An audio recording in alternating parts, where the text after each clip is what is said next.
Gilded Veil to get. That's battle.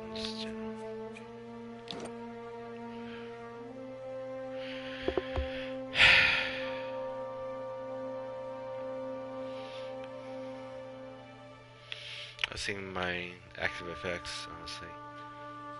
Minus 20 accuracy, minus 25% endurance. Not fun.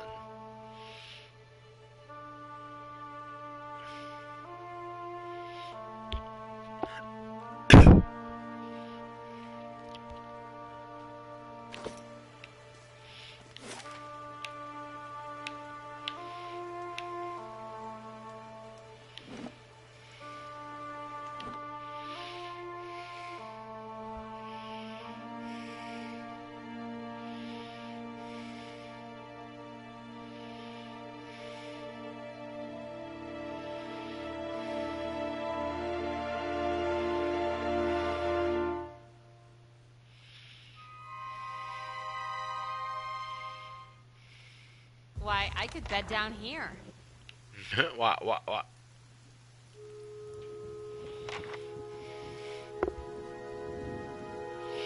wonder, where does it say you're... Oh, wait. 2, okay, I was wondering.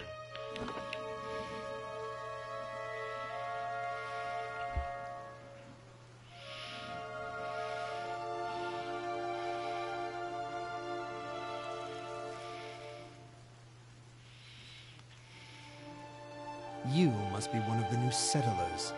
Welcome to Gilded Vale. You'll be pleased to know that we've had some recent vacancies here.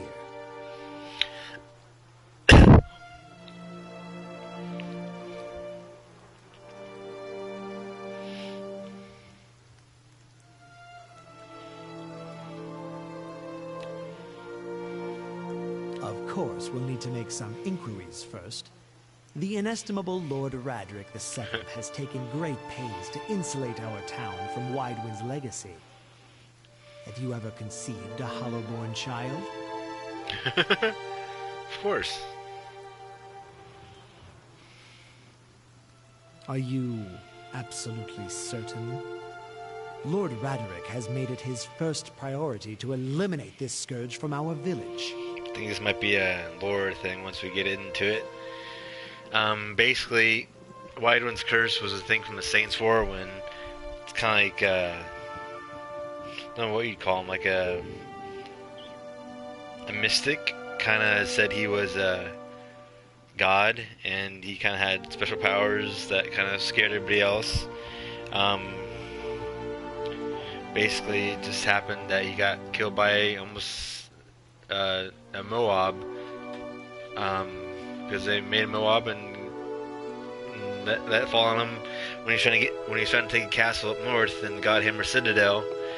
They call it the Godhammer Bomb, and well, not bomb. I think they call it bomb, but that's basically what it was. It's like a huge incendiary bomb that killed this guy, and that's after he died.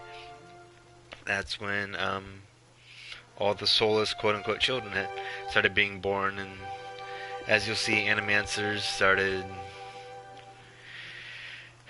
focusing on their efforts on trying to transfer souls from animals into humans, but they became like a form of undead, but not quite when they hit puberty, because the animal instincts made them feral, and they weren't really human after all.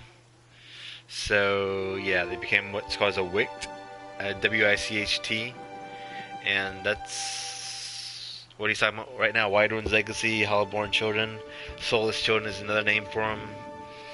They're like stillborns almost, I guess you could say. But yeah. I should warn you, stranger. Here in Gilded Vale, we have a special place for dissidents, charlatans, and those who would hide a curse in our midst. His lordship's wife is with child and due any day now. Without his approval, I shan't be able to find you a permanent settlement. It will have to wait until after the birth. We can continue our interview then, after the bell tolls from Radric's hold to signal my lord's new heir. In the meantime, you can find temporary accommodations at the inn just southwest of here.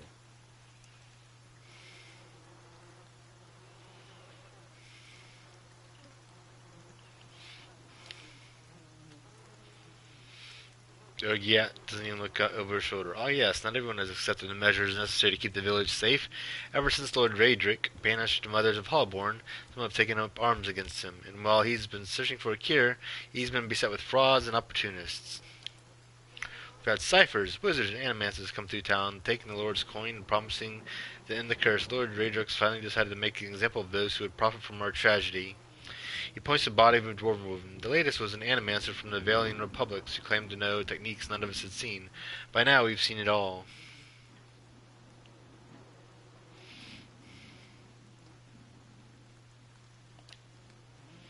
I forget that you foreigners do not have this curse in your homelands. The Hollowborn have been a scourge upon the Deerwood for almost 15 years now. Children born without souls. Pitiful, dumb things that breathe barely but do not truly live. Some say the Hallborn are a disease, some say they are a punishment from the gods. In truth, no one knows, but they began spreading after the Saints' War, which is what I kind of summarized. And so the name Widewind's legacy stuck in honor of that foul, blasphemous pretender. I see. Lord Raedric's decrees may seem strict at times, but he has our best interests at heart.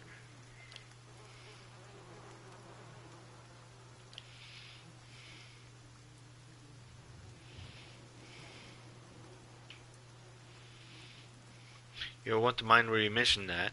Trespassing on an Angwithian ruins is illegal, not to mention dangerous. You probably saw someone attempting some new ritual to appease the gods. People will try anything these days. Beareth have mercy, which is one of the major gods. Beareth in his wheel. Let me see if we can find some on it real quick.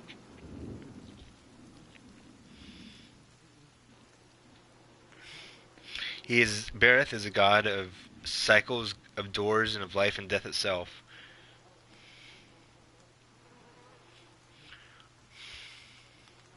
It's kind of like a dichotomous god, looks like. Let's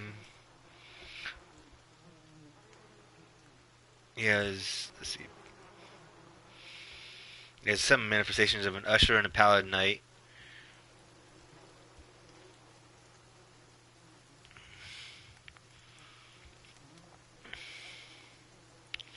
Yeah, so that works.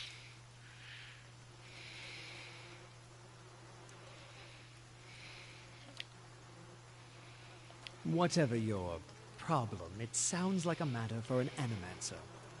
However, the only animancer in Gilded Vale isn't in any condition to speak.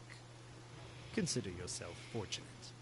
After she failed Lord Raedric, we saw to it that she wouldn't profit from the misplaced trust of others.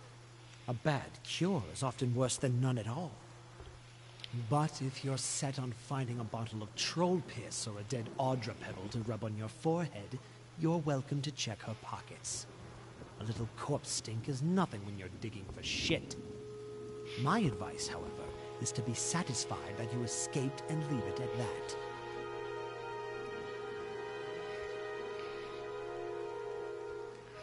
Keep out of... Listen! 2 tolls. Let that be the last. 3. Gods have mercy.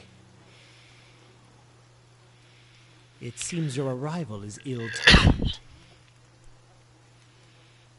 3 bells toll only for the death of a Raedric. I fear Lord Raedric's heir is lost, or else Hollowborn, and so lost all the same. You should tread carefully. Circumstances have changed a great deal. I can be sure of nothing right now. I advise you to get some rest at the inn or stable for all I care. Find me afterwards. I will know more soon enough.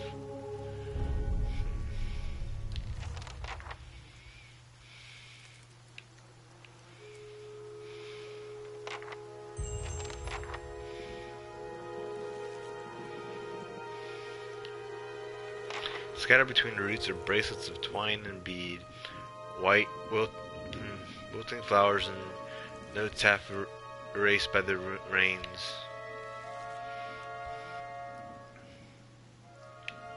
I'm trying to get to that little thing over there. Not sure if I'll be successful though.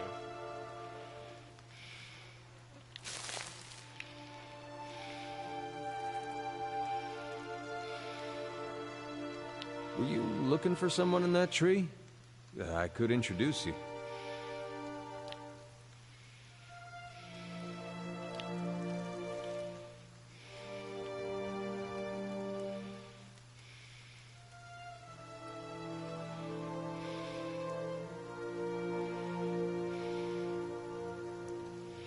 You see 4 people gathered by the door to the inn. They raise voices and chopping gestures suggest an argument reaching its climax. The first figure raises his hand for calm. His face is partially obscured by a hood, but his height and stature suggests an elf. I meant no offense. Let's put this matter to rest over a round, shall we? My treat. Hoping to soothe our pride with a few Adira coppers, eh? We don't need your coin.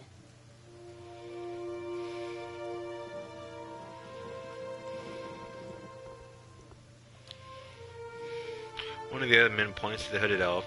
His eyes are red from drink, but his gaze is focused, mocking us even while he shelters in our village, just goes to show what these fancy Adir manners are worth. We don't take to that kind of treatment, not from foreigners, and especially not from Adirans. Go on. Say it again. I'm itching for an excuse. Why, you're itching for the kindling touch of your sister, you cocksfeather! I'll cut that barrel-licking tongue out of your head. This is a misunderstanding. I didn't say whatever it is you think I said. We've nigh quarrel.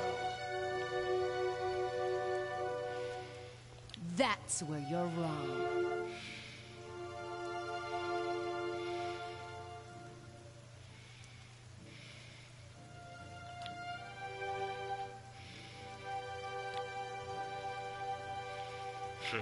Sounds suspicious like you're defending him.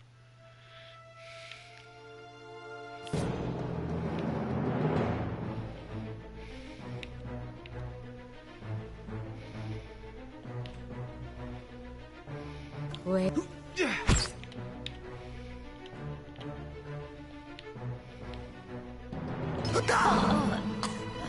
That was quick.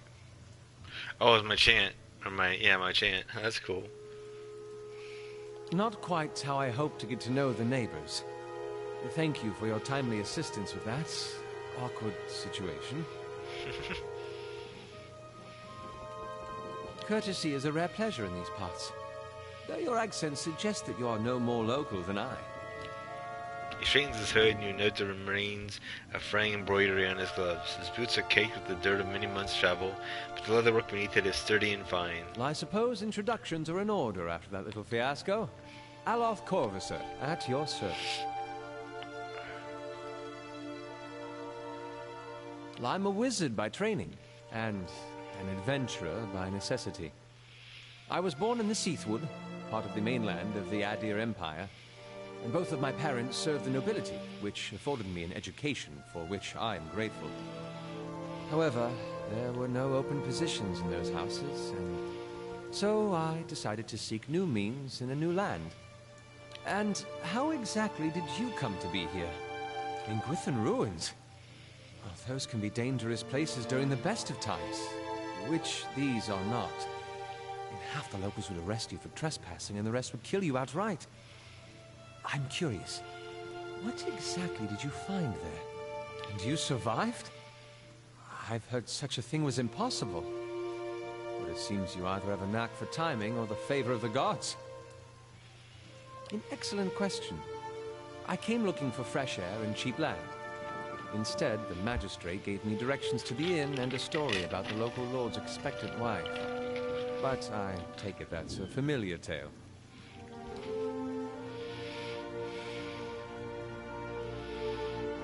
Indeed. The local lord has searched far and wide for similar specialists. And he has rid himself of them almost as desperately. His darting glance takes in the tumble-down buildings and the fallow, rock-strewn fields. I expect that such expertise would be best sought elsewhere.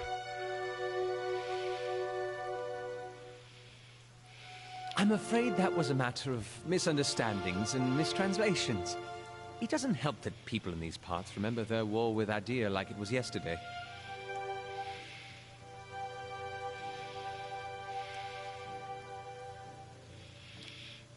Ah, that. He cleared his throat and adjusted his sleeves.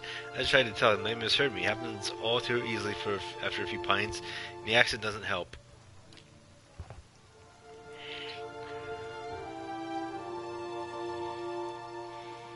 For a moment, he looks as if he's trying to say something else. His expression brightens with mischief. Before he can speak, he forces a tight smile, biting his lips so hard you expect to see blood. Finally, his face relaxes and he shakes his head. I should speak more clearly next time. My apologies. Begging your pardon, but neither do you. Yet, circumstances can find a person in the strangest of places. As should I, given recent events. It's just as well. I've had enough of the watered wine and lumpy beds at the inn. They say even the owner tired of the place. Just up and left one day. It explains quite a lot about the upkeep. Perhaps I could join you. I could use a change of scenery, and I find it's better to travel in numbers. Excellent. I shall follow you. Yay. Oh, you can level up. Oh, sweet.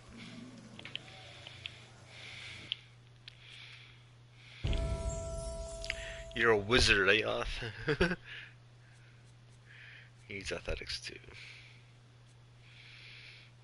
Just because he needs to not be as tired. Yeah.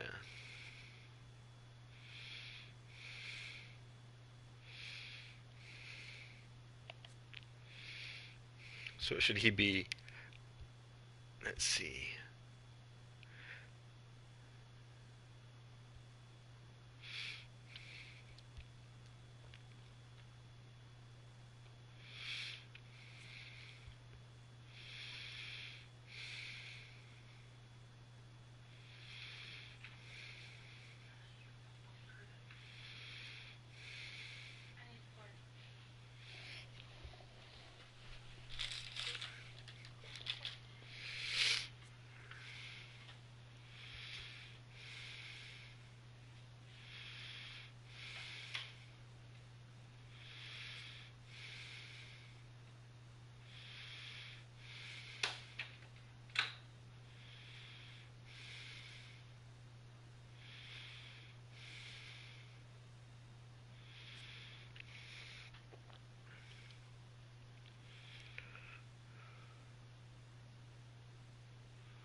That's cool. Drifting touch looks good.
am not sure.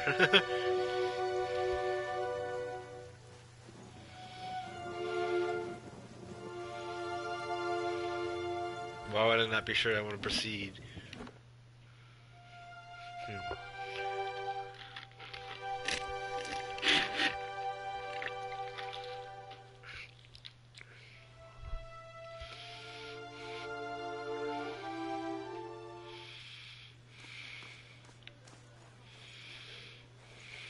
Greetings. Hello and welcome to that. The innkeeper looks up. Oh, it's you. Tenfrith told us what you did for him. It's such a relief to have him back. I can't thank you enough. Go to Vale, moderate positive reputation.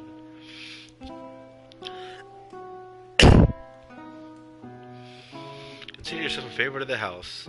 Discounts on drinks, rooms. Tenfrith said he wanted to whip some nice for you. He's already back to work in the kitchen, she laughed. So what would you like?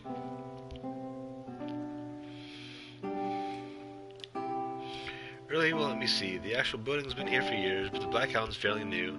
We get a lot of new faces here, too. Fewer than we used to admit. Tenfrith's a big draw. I'm sure we'll get the big crowds back again in no time. I used to work the tables, actually, until the old owner up and left. Nobody sure what happened to him, even left his old poor hound behind. That's the name, see? The Black Hound is still sitting upstairs, pining after him, poor old girl. Placing it up in my hands somehow, she laughs. My very own inn. A lot of hard work involved, but it's been worth it so far. Please see what you like. Would you like a drink or a room? We have two available at the moment. I'm afraid we can't offer much in the way of a good meal today, unless you're fond of cold porridge. I'd like a room. Certainly, you're always welcome. How much money do we have? Resolve. Or just the common room.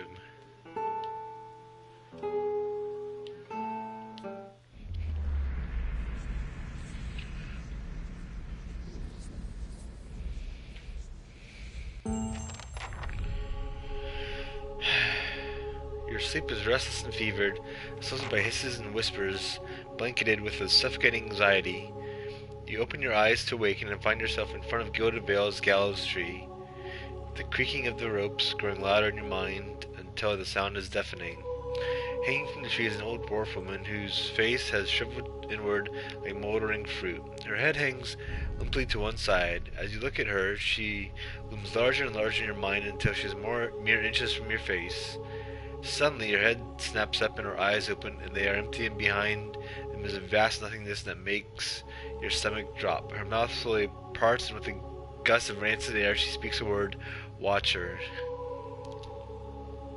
You jolt awake, the foul smell of the dwarf woman's breath still permeating your nostrils. Sweat runs down your face in thick droplets, and your skin is soaked from head to toe. You remember the woman. You remember seeing her decaying face when you spoke with the magistrate. He called her an animancer. Though it fills you with a new, queasy apprehension, you feel a strange compulsion to see this woman once more, if only to confirm she is truly dead. And we both leveled up. Sweet. Level 3 Chancer. What are we doing? Athletics for one, and mechanics for another. That works.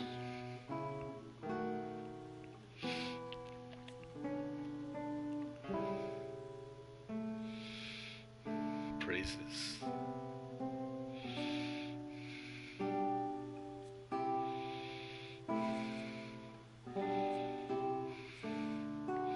I like this window. This one's pretty good.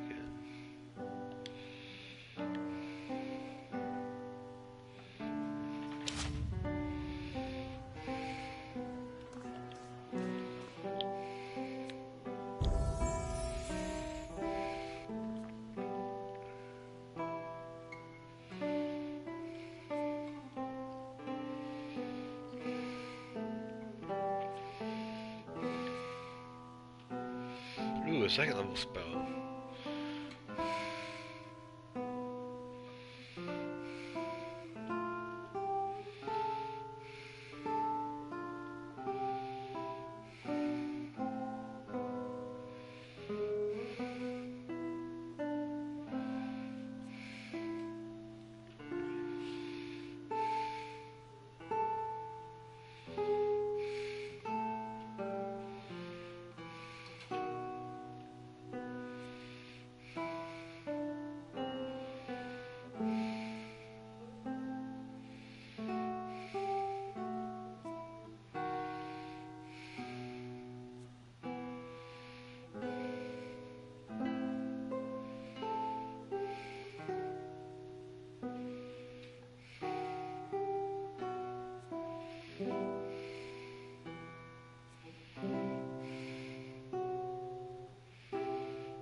It's cool.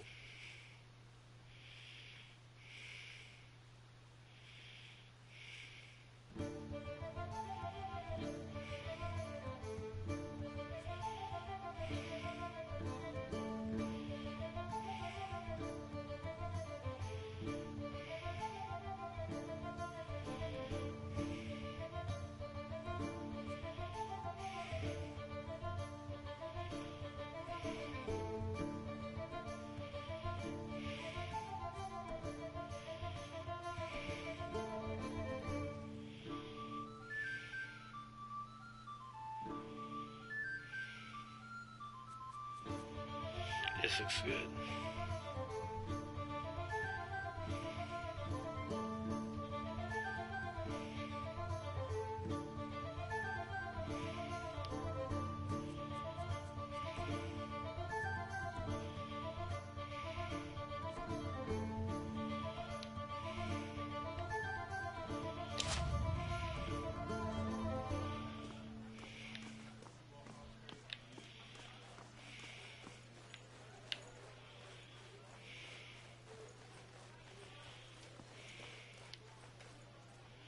Ah, it's you, my savior, he makes a sweeping gesture to indicate the kitchen around you. It's so good to be back. Do not think I will let this go unrewarded. I have decided that you have earned the right to learn one of my most closely guarded secrets. My dearest recipe, after this you'll eat nothing else. Go to Vale, mine and positive. A savory pie to keep you hale and hearty. May it serve you well in your travels.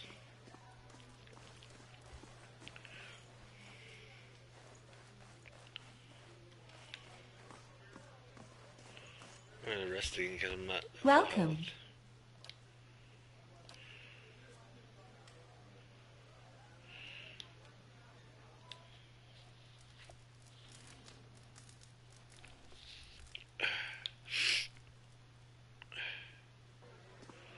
8 hours, not bad.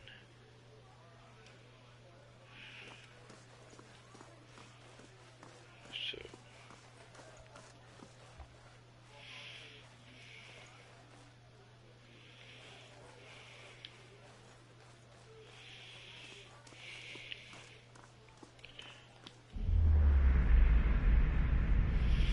As you near, you feel vibrant history contained in the essence of this man's soul. Voices from his past seem to call out to you. Reach out for the soul. You see a group of young men standing around a makeshift practice target. This man stands in the middle of them, explaining the construction and use of a bow. He holds it up, pointing out each part as he speaks about it and what it does. He then walks away from the target, telling them to remain where they are, and takes his place about 200 feet away. He carefully lines up his shot, explaining what he is doing as he does, and as the arrow fly, it hits the target dead center, much to the surprise and delight of the boys near it. He smiles, walking towards the boys, talking about proper stance and how to most effectively hold a bow. A noise comes from the tree line near their practice venue. He stops scanning the woods, blue eyes squinting against the sun. A shadow moves, making its way through the forest behind him. He draws an arrow and lines up the shot, carefully tracking the motion of the hidden creature. Loosening the arrow, he wastes no time and quickly grabs another. The boys spin, watching the arrow fly into the forest, immediately lost among the trees.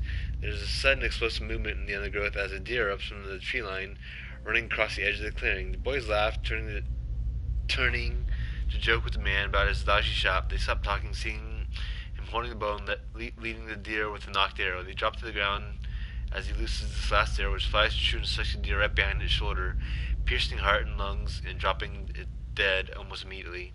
The boys stare at the deer for a few seconds and then slowly turn to the man, newfound respect in their eyes. He smiles again and breathes a quiet sigh of relief. Step back.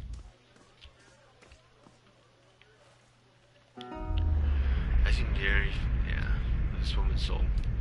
You see a woman emptying her satchel onto her bed, taking stock of her inventory. Potions, bandages, tinctures, and herbs are scattered throughout her room haphazardly. She bites her lip, head tilted to the side, considering. She begins to repack one item after the other, careful deliberation undercut by shaking hands. Each item has a clearly marked place, but no matter how she repacks it, she isn't satisfied. The shaking worsens as she empties it once more, her one hand held to her mouth. Tears eke from her eyes. She gives up all semblance of order and shoves everything she can into the satchel, grabbing it and running out the bare house.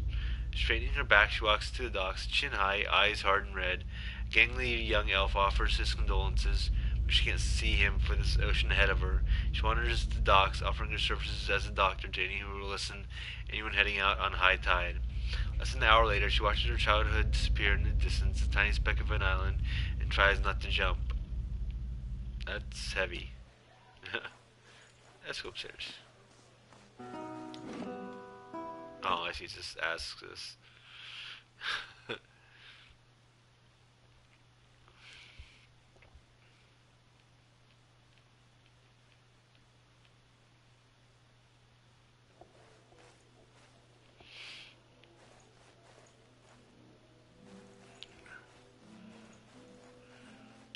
There's three of them here. Interesting.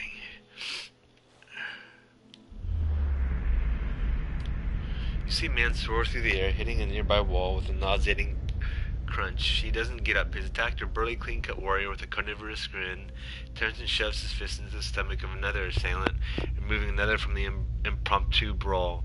The bar is a whirlwind of elbows, knees, fists, and feet, with no end in sight, and he is in his element. In a corner, three smaller men speak quietly, throwing malicious glances at the larger man in the center. He breaks the chair over the tattooed head, cackling. The trio position themselves in three parts of the room. With a terse nod, they charge. Unfortunately for them, the man sees them coming. Something in his eyes burns brightly, and all three slump to the ground in the agony that's all in their minds.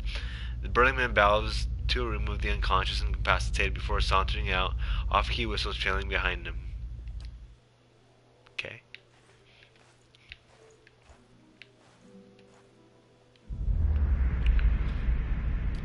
You see an emaciated boy in chains, black holes for eyes, staring sightlessly at a wall. A man in a dark coat walks in, a scroll and oddly-shaped quill in his hand. The boy glances at him, expressionless, a corpse waiting for animation. The man clucks at him, disapproval clear in his tone. The boy stands, limbs hanging. The man takes the quill and begins to write on the boy's chest, copying sharp, angular symbols from the scroll. The child doesn't flinch as the quill digs into his skin, drawing blood as it goes. The wizard finishes with a flourish and barks some arcane command, setting the symbols to glow dully. The boy cries out, knees hitting the stone hard, his chest burning black and red. Finally the glow disappears, leaving only hard black scars etched into his skin. He slumps sideways, twitching, eyes facing the black back of his skull. The wizard grunts, kicking him on the leg on his way out. The boy lies on the floor until dawn, eyes still black like holes, twitches growing in convulsive shakes. Ouch.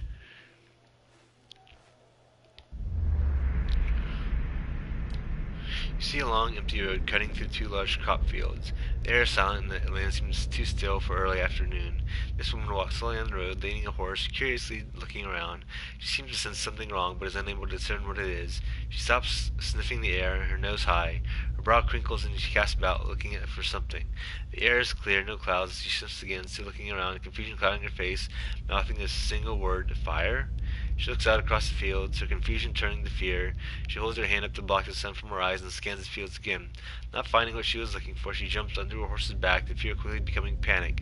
She kicks, sending the horse shooting down the path, which bends around some trees where the farmhouse should be.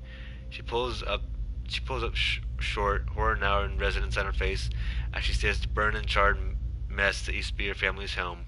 Tears roll in her eyes as she kicks again, racing through the rubble.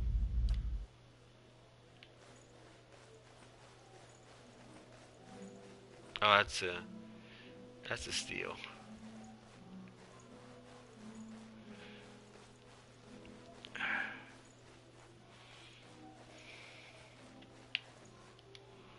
These bones are covered in tiny bite marks. Blackhound. This hound stares intently at the covered window, head cocked as if waiting to hear a particular sound, looks up at you when you approach and whines a low note, tail wagging slightly. The dog's ears perk up, trots over to you and barks happily. You have gained an item, Blackhound, added to inventory. Yay.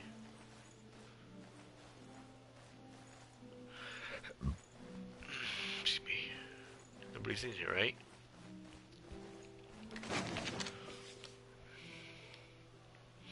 No other land has such a wild and bloody recent history, from colony to Palatinate, the Free Republic. The Deerwood has undergone a trial by fire to emerge as a powerful force of the Eastern Reach. Deerwood's history actually begins in Idir in 2602 AI. Idir explorers returned from a journey across the ocean with tales of the treasures they'd found. They discovered countless ruins scattered throughout the forest, as well as plains to the north of the trees that would be perfect for growing vorless. There was a problem, however. The locals were hostile and there was potential for conflict. The Fairkonig of Idir, the Fairkonig, first king, knew that this was too good an opportunity to pass up and sent more explorers to scout and map the area.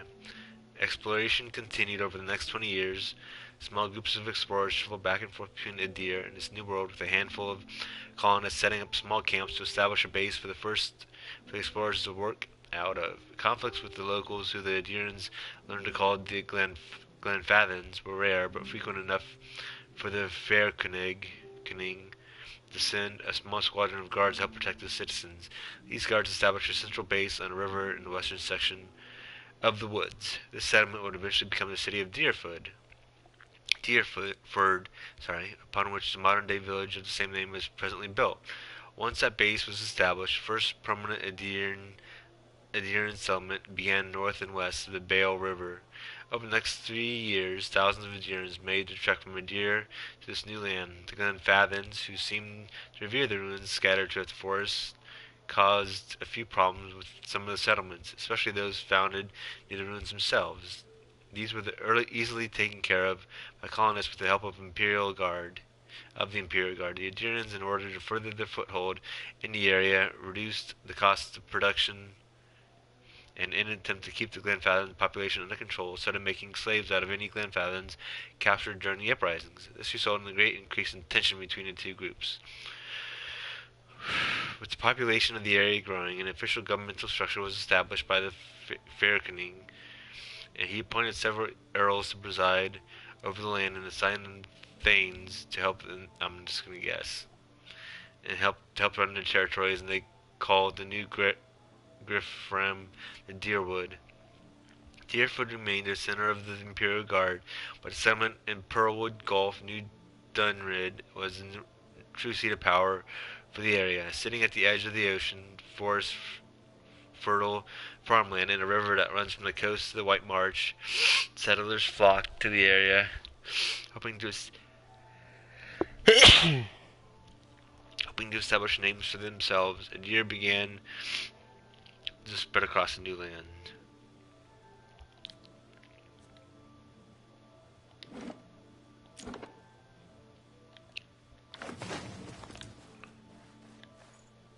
I'll see what I can find.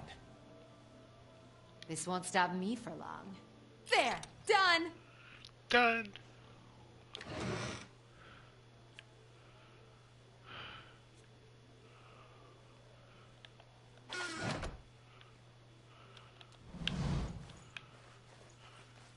What's this say? Command books is a drawing that shows Eothas and Lord Raedric in a compromising position. Eothas was a god, though, I think, which is kind of awkward.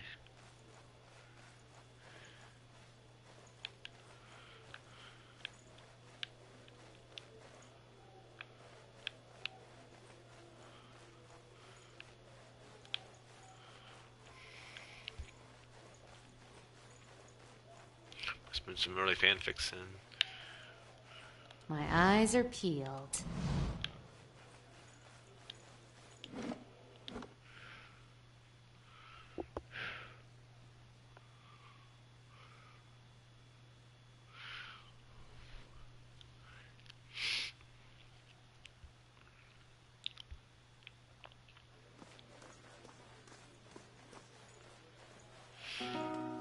I shall be discreet.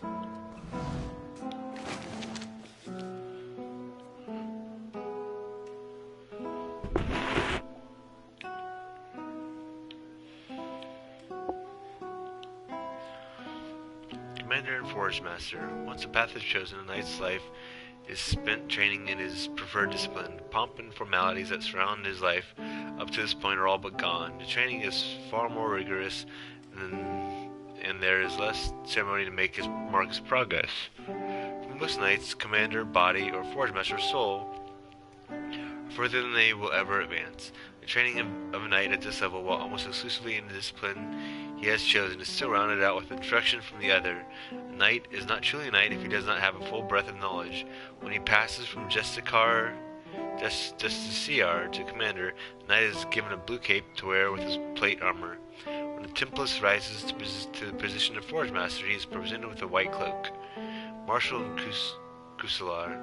After time spent training, an elite knight that shows true leadership potential and promises elevated to the next level. A knight of the body becomes a martial, and a knight of the soul becomes a Cusalar. At this point, he is in command of a small group of knights, commander, forge master, and below. He is responsible for the recruitment, initiation, and advancement of new squires.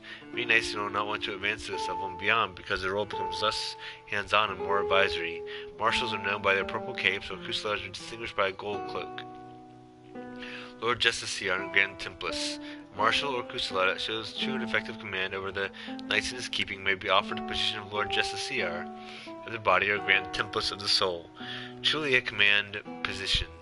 A knight that accepts one of these roles will be moved from the front lines. Because of this, it is only the most dedicated leaders that take either one of these positions, Lord Marshal and Grand Crusalar. There is not a single knight that oversees the entire group. This responsibility is split between the Lord Marshal body and the Lord Crusalar soul. Any knight that advances to this position does so only with the support of the knights as a whole. He must be nominated and selected by a majority of the knights. Once in the position, he is there for life. The Lord Marshal or Lord Crusalar may step down from his post if he so chooses, but that is only to retire from the life of a knight.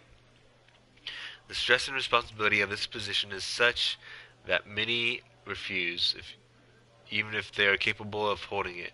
Lord Marshal and Crusalars are well known and generally respected throughout the land, not just within the knights. I'm not gonna take anything. Yeah.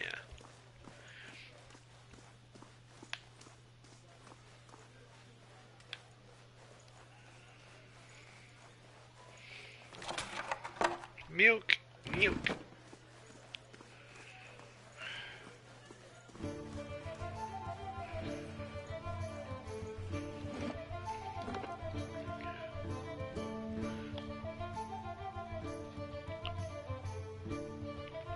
It'll be a short one tonight.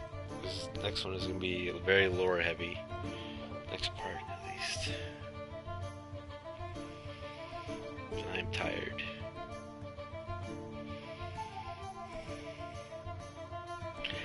My guards work. Yeah, I might call it right now.